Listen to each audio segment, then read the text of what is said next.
A doomsday virus has swept the globe.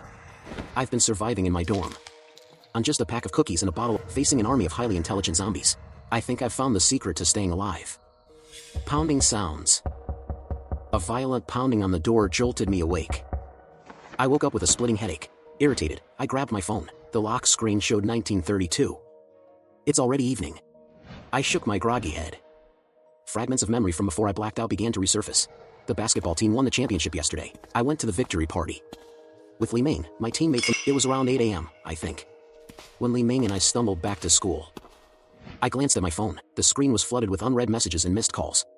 I tossed it aside, rolling over to bury my head and go back to sleep. The pounding on the door grew more frantic. It sounded like someone was cursing outside. Which bastard is making such a racket? I muttered a curse and sat up. I looked around. I was about to ask my roommates to get the door, but the dim room was empty. I was all alone. Just then, the door across the hall was yanked open.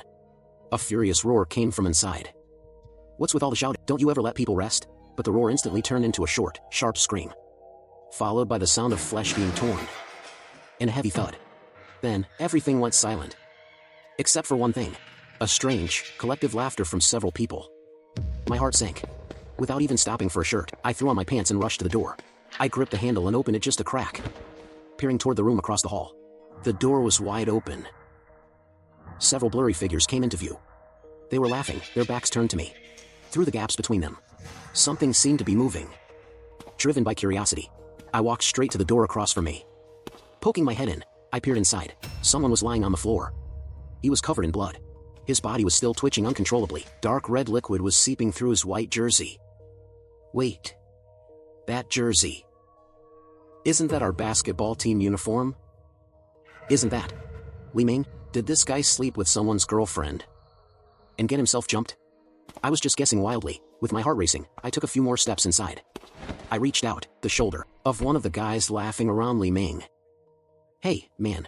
But before I could finish, the person I tapped turned his head with an eerie stiffness.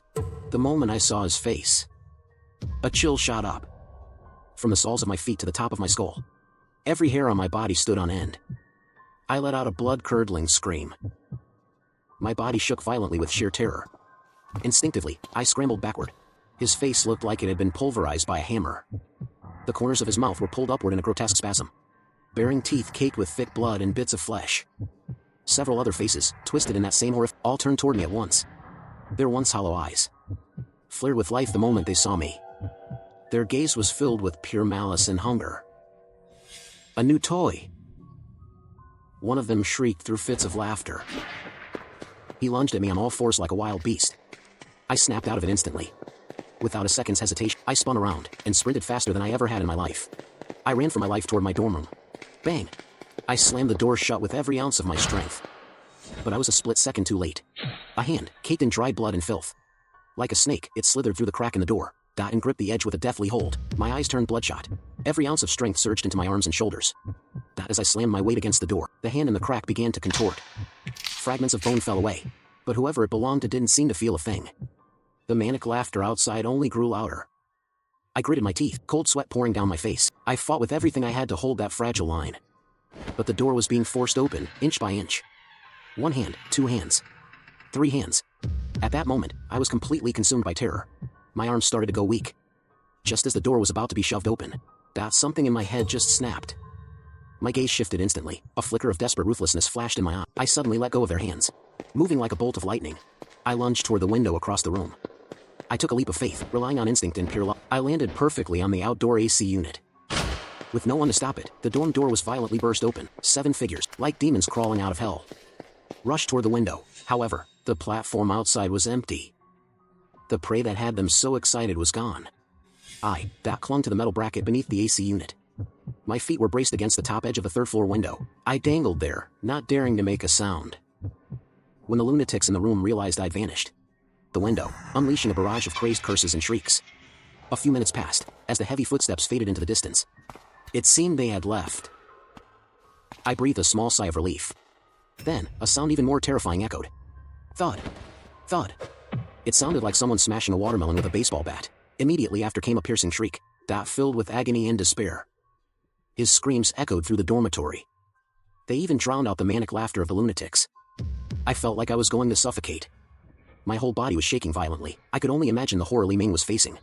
But there was nothing I could do. Fear made every second feel like an eternity. I don't know how much time passed. The sounds from the room across the hall finally went silent. Taking a deep breath, I slowly crawled back onto the ledge by the AC unit.